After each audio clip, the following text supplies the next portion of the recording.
Alright guys, welcome back. In this episode, we'll be having our week 2 game predictions and a mini recap of week 1.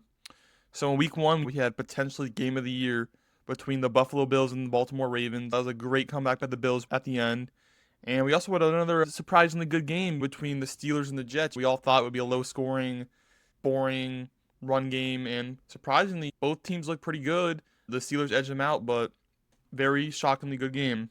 Also, my record for week 1 game predictions, I was 11-5. So that puts me at about a 68% win percentage. Like I said in episode 1, if I go under 65% of my predictions, I will be giving away an extra $25 at the end of the year for the big giveaway pot. So make sure you subscribe so you have a chance to win. If I get my lock of the week wrong for each week, I'll be adding extra $25 each week to the pot. And the first week, I had the Rams beating the Houston Texans. First week, lock of the week was correct. So let's get right into it. The first game of the week is on Thursday. The Washington Commanders at the Green Bay Packers at Lambeau Field. In this game, I think it's going to be another great quarterback matchup between Jaden Daniels and Jordan Love. I think these are two teams that can easily make it far in the playoffs. The one thing that stood out to me between these teams in week 1 was the Packers' run defense. It was impressive how well they neutralized the running back tandem of Jahmyr Gibbs and David Montgomery, who are arguably the best running back duo in the league. And I think it's going to be a close game between the Packers and Commanders, but the Commanders let the Giants hang in the game a little bit too long, and they couldn't put it away.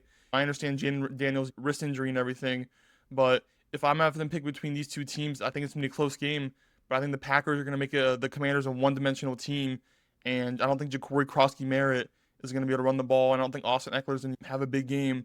So for that reason, I'm picking the Packers in this first matchup of week 2. All right, and then we have the next game.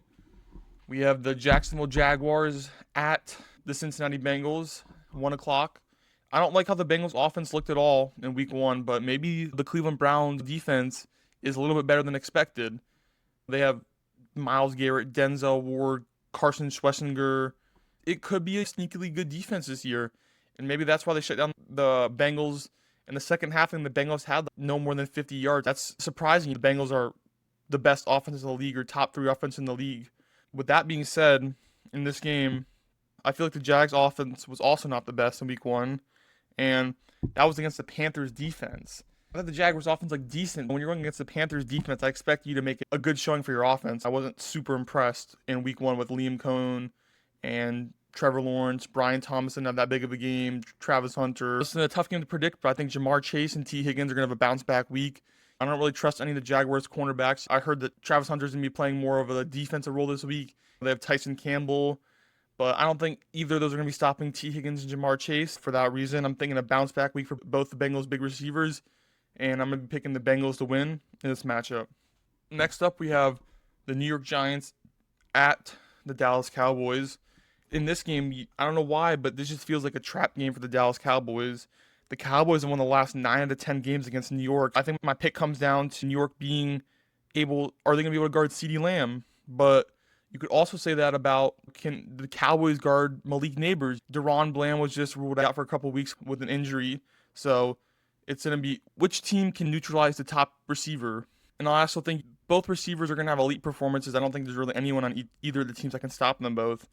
But I think Dallas' offense is going to be too much for New York Giants' defense, and I'm going to be picking the Dallas Cowboys in this matchup. All right, and the next matchup we have the Chicago Bears at the Detroit Lions. Both lost their week 1 matchups. Both not impressive at all.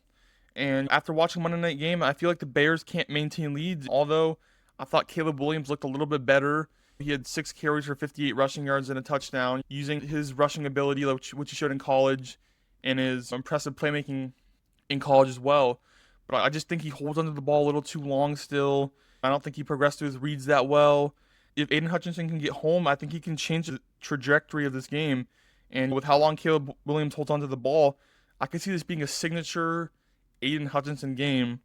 And Detroit's offense was less than desirable week 1, but I think they're going to have a bounce-back week against the Bears' defense. Looked decent in week 1 for the first half, but the second half they just collapsed.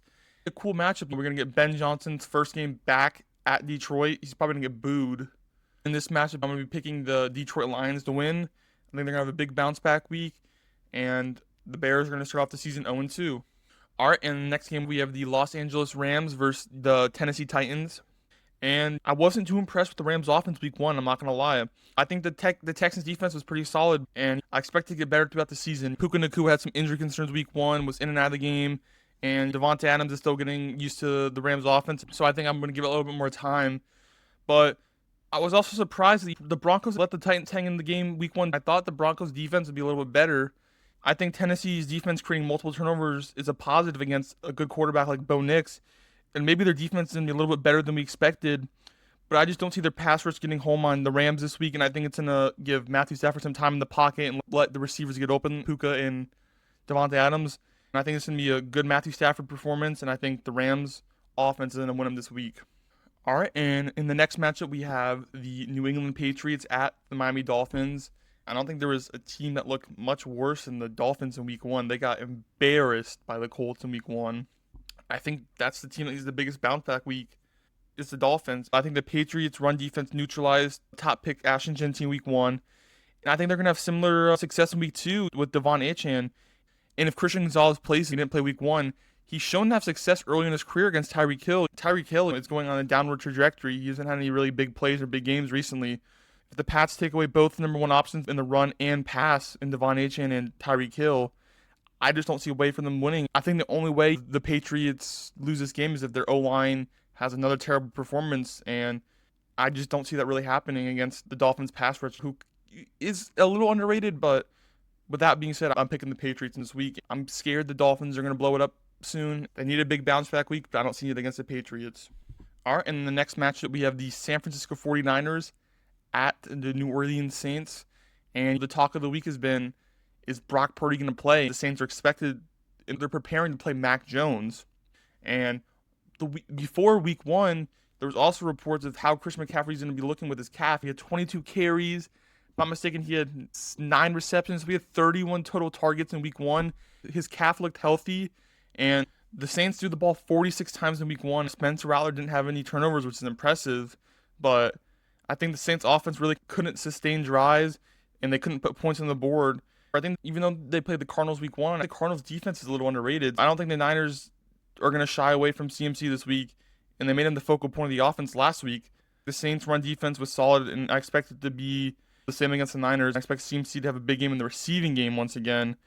But I'm trusting San Francisco 49ers defense this week, and for that reason, I think they're going to cause some turnovers and wreak some havoc against Spencer Rattler. Even if Mac Jones plays, I'm picking the Niners to win this game. All right, and in the next game, we have the Buffalo Bills versus the New York Jets. The New York Jets surprised a lot of people. They looked really good against the Pittsburgh Steelers defense, who's expected to be one of the top defenses in the league.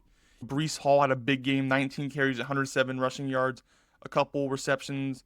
But you could say the same about Josh Allen and the Bills. 394 yards, 2 touchdowns.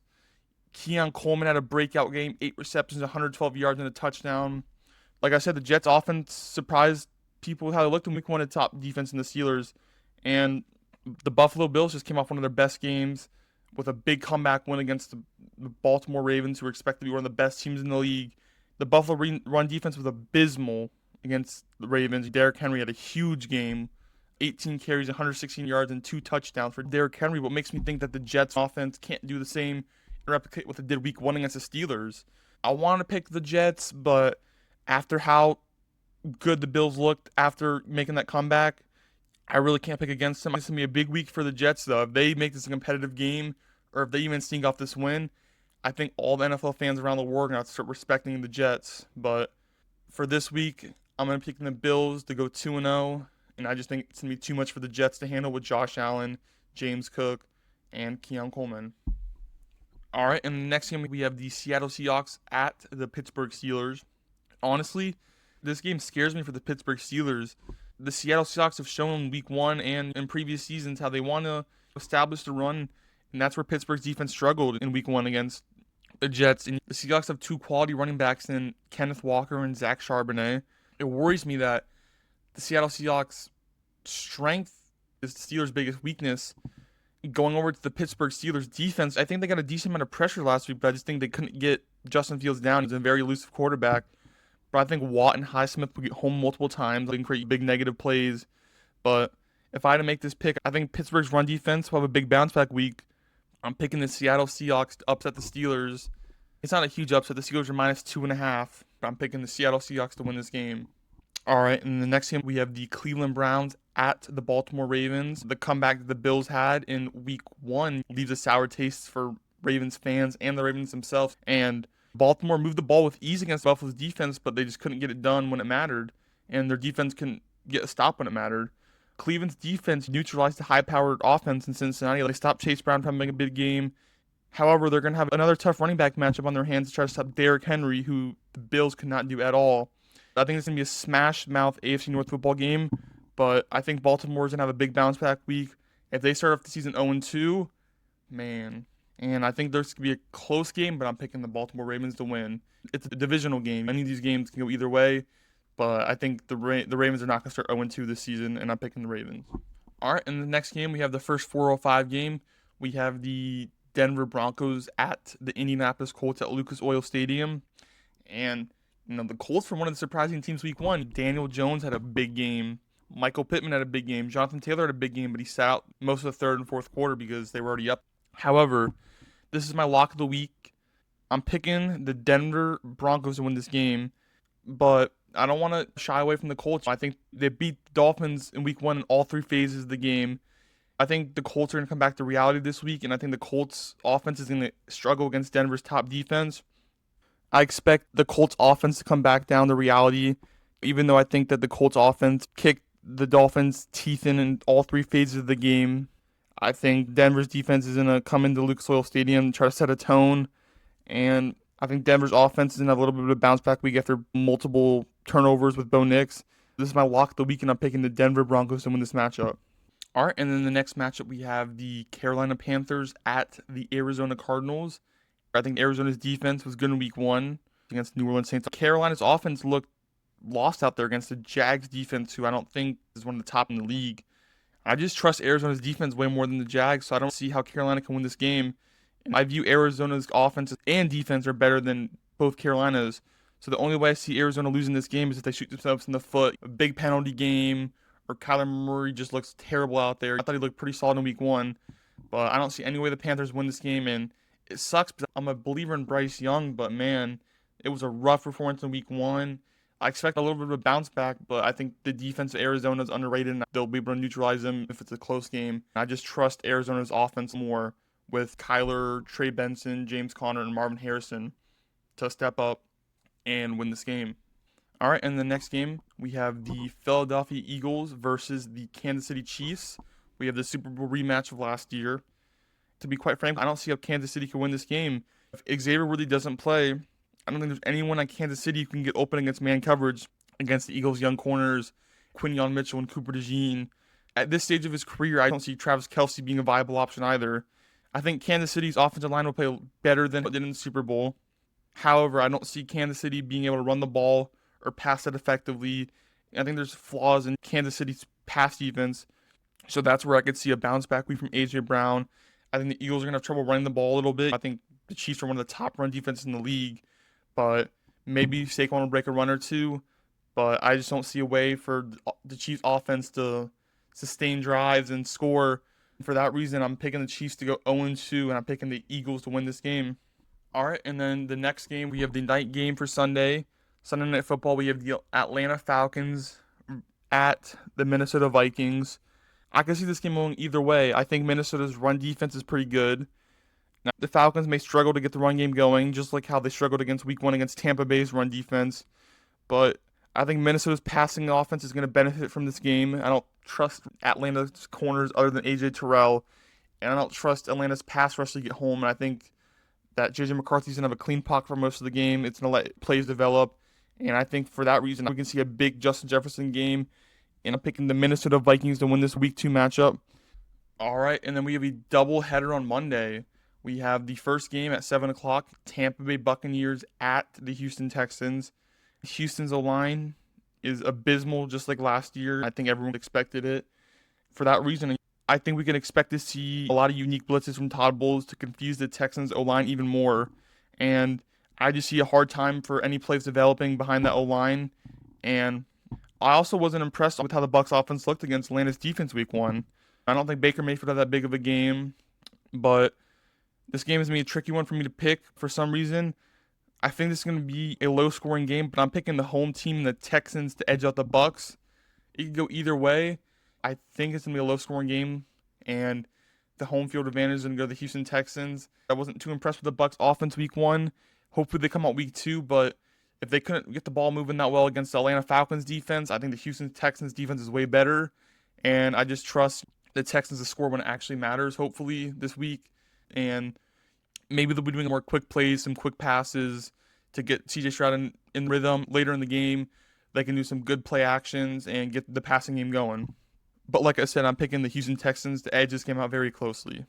And then the final game of the week, we have the Los Angeles Chargers versus the Las Vegas Raiders. The Chargers impressed a lot of people in Game 2 of the NFL season on primetime against the Chiefs. And it was pretty evident that their passing game was very effective and their running game has a little bit of room for improvement. I don't want to hold that poor running performance against them. The Chiefs' defense is one of the best in the league. I think there's room for improvement this week, and I don't think the Raiders' defense is going to be that hard to run through. I think we can see a big bounce-back game from Amari and Hampton, and I think the Chargers' offense will score with ease, but I also think the Raiders' offense with Geno Smith will put up some points. I think the Raiders' passing attack is one of the better passing attacks in the league under Geno Smith. He threw for 362 passing yards week 1. That was with Brock Bowers out for most of the game. But with that being said, I don't really trust the Chargers' young cornerbacks too. And I think Tariq Still and Cam Hart have shown flashes and everything, but I could see them getting a couple big plays between Jacoby Myers and Dante Thornton down the field. But I just don't think it's going to be enough, and I'm picking the Chargers to win this one. All right, guys, that ends my Week 2 game predictions. And like I said, if you enjoyed the video, please like and subscribe. Also, don't forget for the big potential chance at a big giveaway at the end of the year. So don't forget to subscribe so you have a chance to win. And I'll see you guys back for some more weeks.